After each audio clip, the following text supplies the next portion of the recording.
Christian, you have the mic. You need to pass him the mic.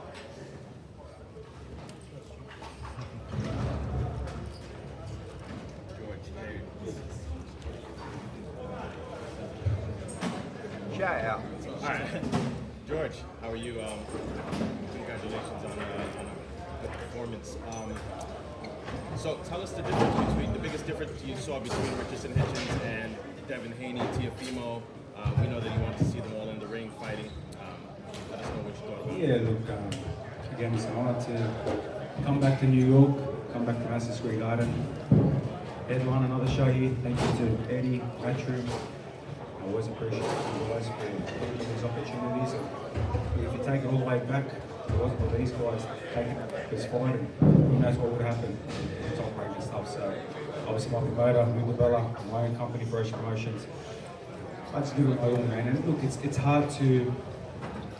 I fought them at different stages of my career, so it's hard to gauge. But look, they're all tremendous talents.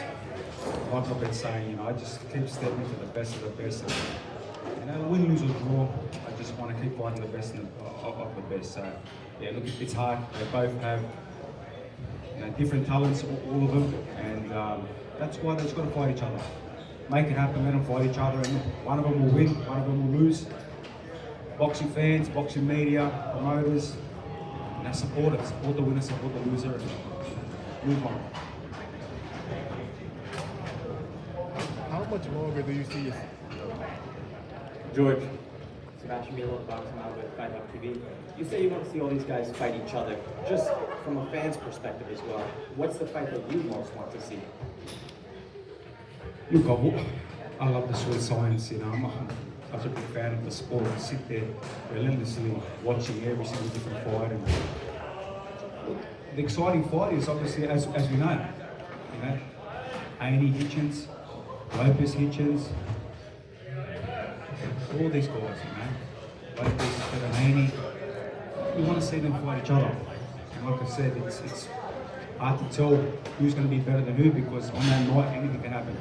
On any given night, it can happen. It happened for me a couple of years ago, and unfortunately it wasn't the best night, but I really believed in myself. I really had that eye, and it just wasn't meant to be. Sometimes, after a few wars, you just don't get a plan, but it is what it is. Hey George, Vince the writer, Boxing News 24. I saw you targeting the body a lot during the course of the fight. Exactly what was your strategy going into this? Yeah, that was a plan. Body, stabbing that body, stabbing that right hand, left rib to the body. I didn't fully execute the game plan. I didn't fully execute it. I went a little bit too much head hunting. My lead coach, Anton Kadushin, who unfortunately couldn't be here, as Eddie knows, visa issues, he couldn't be here.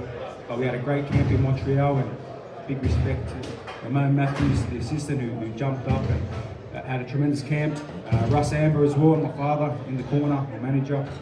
That was the game plan, break the body down, and I knew he was going to be sharp early. I knew I had to just, a bit like Rocky, just take the shots. And yeah, I knew I might get hurt, and I did in round 3, 4 with that body shot. It bloody hurt. But I just dug deep, and then I fired back, and I started having some good success. I kicked him a few times, busted up his lip. But it wasn't meant to be, and even when I did get put down, I still got up. 9 and 10, I wanted to go more. That's the warrior I am. I'm always ready to die in that ring. I didn't stay down, and that body shot would have taken 100% of all of this here, anyone critiquing online. So, look, I'm a warrior. George here, Chris with Boxing with Chris. No fighter knows a fighter better than himself. Second division, you fought them all. Even though it's kind of early to tell, how much do you feel like you have left in the sport? I don't really know right now. For me, I've done so much in the sport, I keep my head up, I keep my head high. Losing is always a bitter pill to swallow, but come tomorrow, I'll swallow it, and we'll see what's next. For me, I've got a beautiful family, I've got 3 kids, and like I said, I just want to do something as a family. It was only 80-something days ago when we had another good talk around us. So I've been active this year, been busy. And like I said, I've been busy these last 3 or 4 years. You talk about all these fighters, who's going to fight each other. Well, that George Kambosos from Sydney, who never had, fair shake.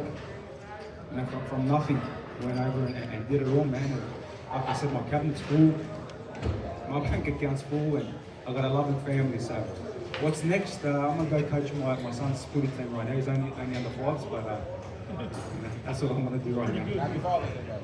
Thank you very much. It's my birthday too today. So. Happy birthday. Thanks, Richie.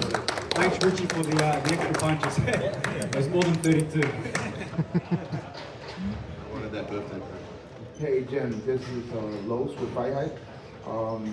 As the father and trainer for George Kambosos, what do you feel, you know, is the future for him now?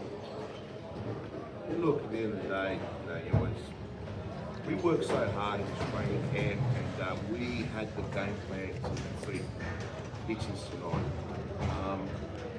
Obviously, you know, the big moment, you step in that ring, and then all of a sudden, George puts himself in position, he gets within range, and then the hands are not really, he's not letting the hands go. We did work on targeting the body.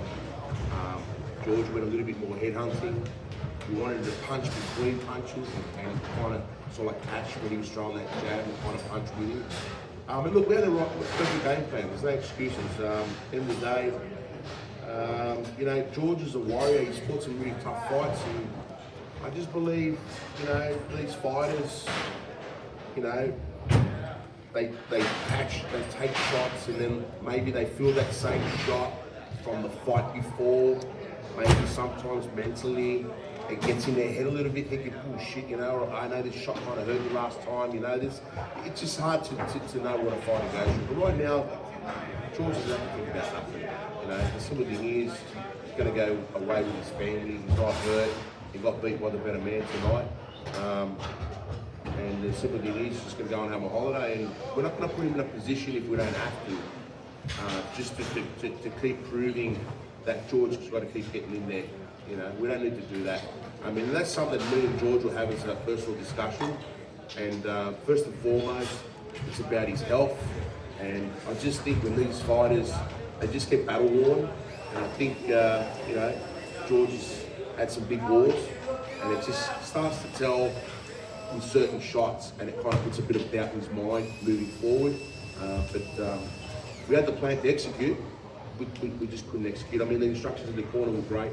I mean, we were hoping George would kind of, you know, start to put that together. But like I said, Hitchins is no mug. You know, he's sharp, and he could read the play. But we knew how to take the game away. We just didn't. George didn't execute the game. And I know it's easier said than done too. So yeah, right now, Mark's going to sit back. He's going to go away with his family to Portugal, enjoy like a long break, and that'll do.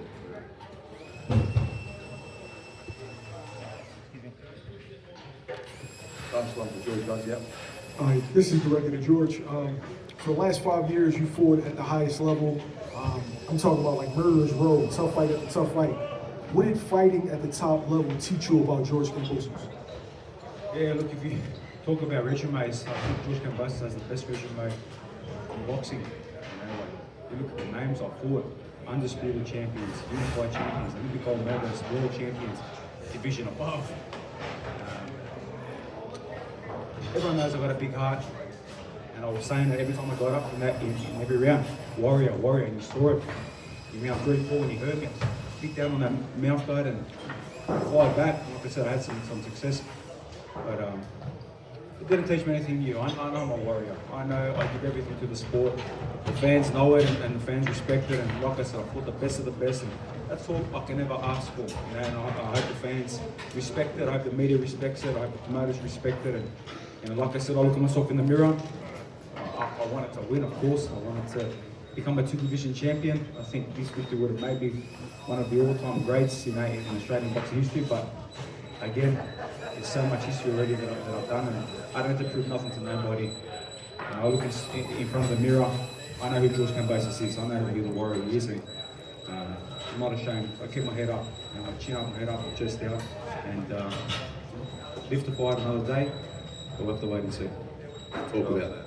Yeah. Thanks everyone. Happy birthday, George Kambosos. Yeah. Birthday, man.